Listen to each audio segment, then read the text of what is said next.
Dobar dan svima. Znam da ovde na kanalu ima i vas koji ste u potrazi za pravim, kvalitetnim partnerstvom koje je puno bliskosti, iskrenosti, povezanosti, otvorenosti, svega toga što je vredno. Da li je realno, kako narod voli da kaže, da li je realno naći za sebe takvo nešto u ovakvom svetu, u ovakvim užurbanim danima, u možda površnosti današnjih odnosa. Ne znam da li će video možda biti pesimističan, nadam se da neće.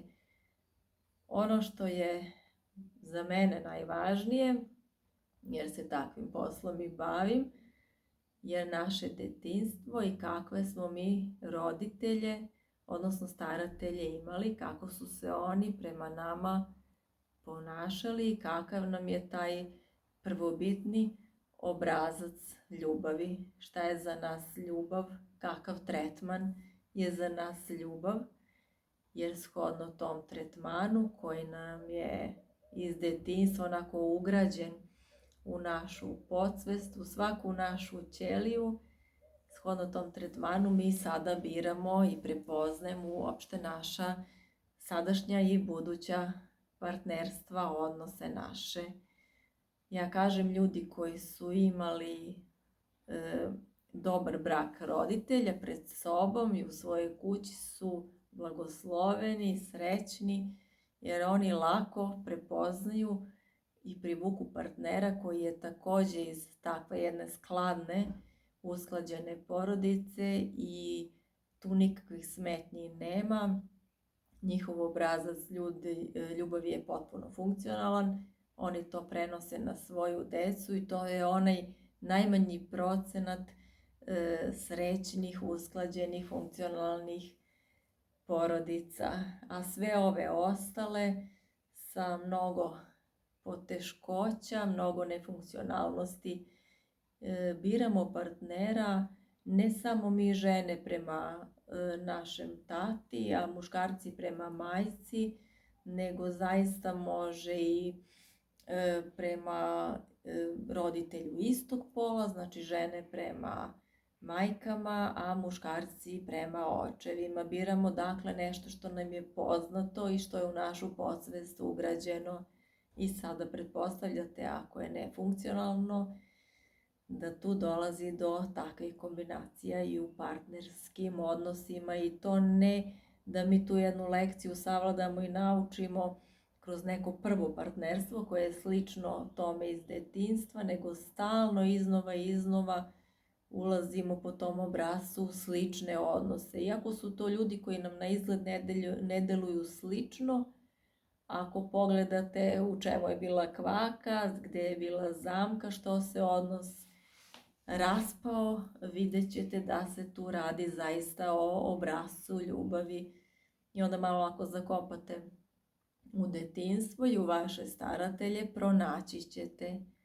pronaći ćete krivca. Sada kada vam to onako postane jasno, veoma brzo ćete u svakom novom odnosu to moći da prepoznate i sasvim je dovoljno za početak ne samo to što prepoznajete, nego i što znate ljudima u kratkom vremenskom roku da kažete ne, da postavite granicu i da iz takvih odnosa brzo izlazite, jer zaista nema potrebe gubiti sada godine ni mesece, a kamoli godine na neke nekvalitetne odnose kada ste već uvideli obrazac po kome ljude privlačite. I sve dokle takve ljude privlačite, znači da u sebi niste izmenili to što privlači takvu sortu ljudi. Kada krenete da privlačite i neke drugačije, skladnije odnose, to će vam biti znak da ste dovoljno na sebi proradili, dovoljno toga osvestili, skinuti slojeve koji nisu dobrodošli, koji nam ne nose dobre odnose, to je ono što se traži. Nađite primjere iz svog okruženja, da li u svojoj rodbini, da li među prijateljima, komšijama koji imaju skladne brakove, malo ih analizirajte, malo od njih prepišite kako se ponašaju, kako se žena u ženskoj ulozi ponaša, kako muškarac u muškoj ulozi.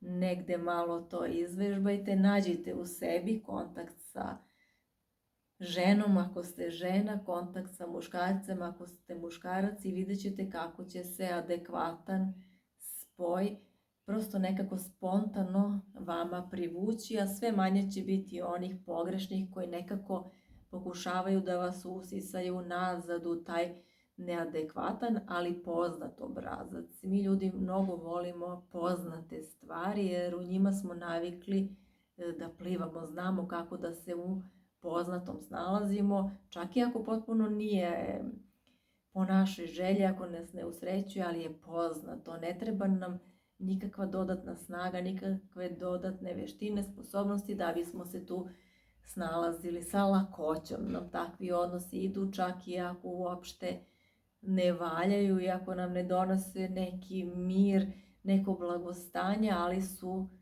poznati. Zato se kaže da bi valjalo i biti sam u nekim dužim periodima života, da u svojoj glavi iskristalizujemo šta želimo, a šta ne želimo. Čak nije potrebno ljudima to saopštavati. Jednostavno, nemojte gubiti vreme kada vidite da se neko ne uklapa u definiciju vaše idealne ljubavi ili idealnog odnosa. Nema zaista potrebe u ovim godinama gubiti vreme. Ne znam da li ljudi koji su u funkcionalnim i kvalitetnim odnosima gledaju uopšte ovakve kanale. Mnogo bi nam njihovo iskustvo značilo da ga ovde nekako pročitamo, gde su se našli, kako su se prepoznali.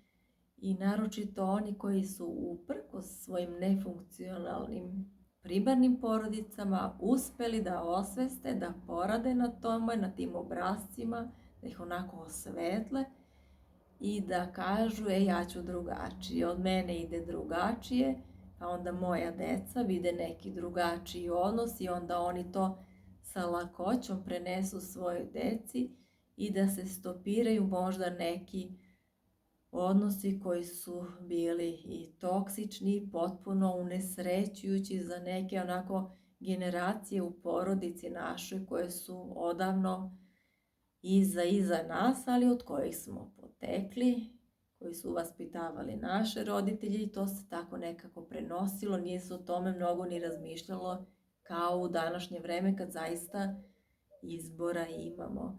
Izbora i da menjamo u životu, izbora i da na sebi radimo, samo ako donesemo takvu odluku. Pozdrav!